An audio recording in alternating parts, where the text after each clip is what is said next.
Digressing though, speaking of bad pay-per-views, Leonard Ellerbe, obviously the CEO of Mayweather Promotions. Yeah, CEO of Mayweather Promotions. Obviously, has been talking about Gervonta Davis. Next fight will be on pay-per-view. Quote, he's shown the fans across the world what kind of drawing power that he has. He has terrific drawing power. He puts behinds in the seats. The fans tune in because they want to see excitement, and that's what he brings to the table. Gary, thoughts on? Nah. Nope. Not taking the bait. That's bait. Quickly, for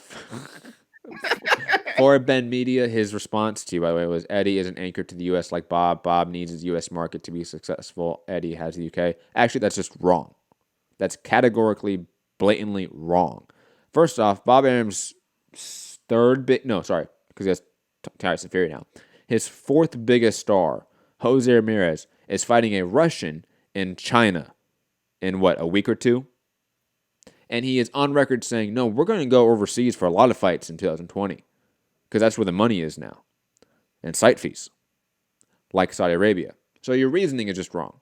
Now, Gary, I know I kind of jumped into your argument and your debate with someone in the live chat, but any thoughts about poor Ben Media? His reasoning? No? Nah, not really. Okay. I said it all. Digressing back to Leonard Ellerbe saying Gervonta Davis' next fight would be on pay-per-view. Blah, blah. Gary, I know you're saying that's bait. Thoughts on who that opponent will be, what the buyer will be, and just thoughts overall. Unless it's Vasyl Lomachenko, which is not because he's fighting Lopez. I don't want to talk about it being on a pay-per-view. If it was, give me Leo Santa Cruz. It's gonna be Leo Santa Cruz. 150,000. Is that too high?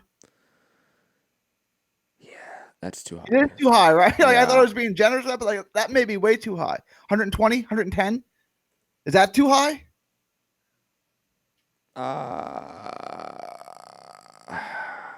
I don't know, man. That's a weird one, huh? Because you have two demographics, two markets that historically buy pay-per-views. You have two guys that are in their own way draws, like they're especially TV draws, I will say. That fight, TV draw, by the way. Yes. How do his pay-per-views do? Not that well. So that's that. That's I'll put it this way: we're in this weird stage where, like, I think in a traditional paradigm of HBO Showtime, go back 10, 15 years, a lot of the guys that we're talking about that are struggling on pay-per-view would be far more successful on pay-per-view. Maybe I'm wrong on that. It's just a speculation. It's an opinion I have. So I think you have a lot of these execs and promoters that are from an older age where they look at some of these guys on paper and metrics and they go, this should be pay-per-view. And it's not successful. A la any Terrence Crawford pay-per-view. Right? A la Andre Ward pay-per-views. Like, there's certain fighters you look on paper and you say, they kind of should be, they can do numbers on pay-per-view, maybe not big numbers, but they can be decent draws. They can be the next Miguel Cottos of the world, and they're not. They're not that B-level pay-per-view draw. That B-level pay-per-view draw is non-existent right now in boxing. You only have the Canelos of the world and everyone else at the bottom level. You know what the difference between Miguel Cotto is and Tank Davis is? Miguel Cotto's a star. Everyone knows who Miguel Cotto is. Miguel Cotto sold more tickets at Madison Square Garden than Muhammad Ali did. Miguel Cotto's a star. Like, if you talk to your casual sports fan, he knows who Miguel Cotto is. He doesn't know who Tank Davis is. Like, Miguel Cotto is a star. That's the difference. And Miguel Cotto did what? Like, Miguel Cotto Margarito won. Miguel Cotto Mosley did what? Maybe 300,000-400,000? Like, okay, and Cotto's a star. Tank Davis is not a star. Tank Davis did one good event in Baltimore. In his homecoming event. He doesn't sell tickets. He's had his Hugo Ruiz fight did 300,000 live viewers. Like, he's not a star. He's a star to us in the boxing world, but he's not. Yeah, I don't. Wherever you live, call up your local sports radio talk show and ask them who Tank Davis is. See what they say. See how quickly they hang up on you. I understand that, Gary.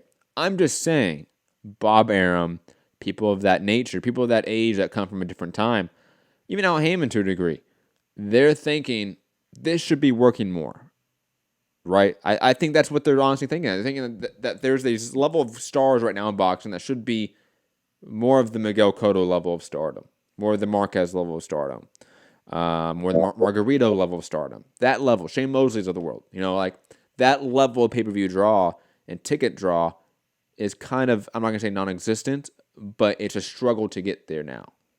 And it seems like a lot of these guys, they're hoping are that person, and they're not.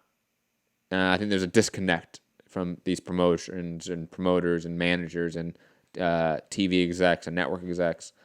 They think that this is 2008 and 2005 still, to be honest, to a degree.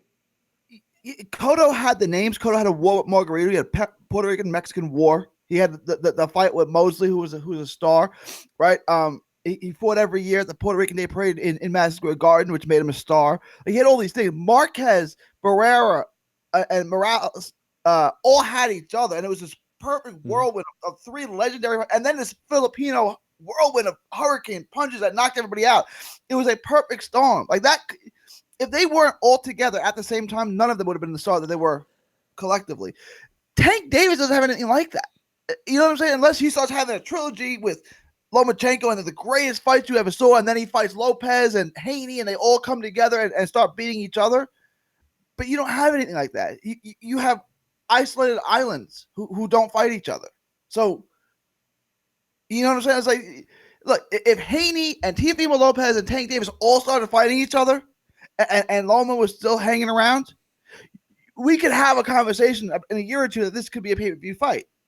But unless they all fight each other and all beat each other and all have these legendary wars with each other, it's not interesting. Like the average sports fan who would make this thing go from 100 to 300 doesn't care. I agree completely, Gary. I agree completely. I just think the promoters don't think that. There's a disconnect. There has to be a disconnect, Gary, right? Like that's the only explanation for this forced pay-per-view industry right now, right? Maybe they have a source that says this is good, and that's all they listen to, right? I don't know. Yeah, who knows?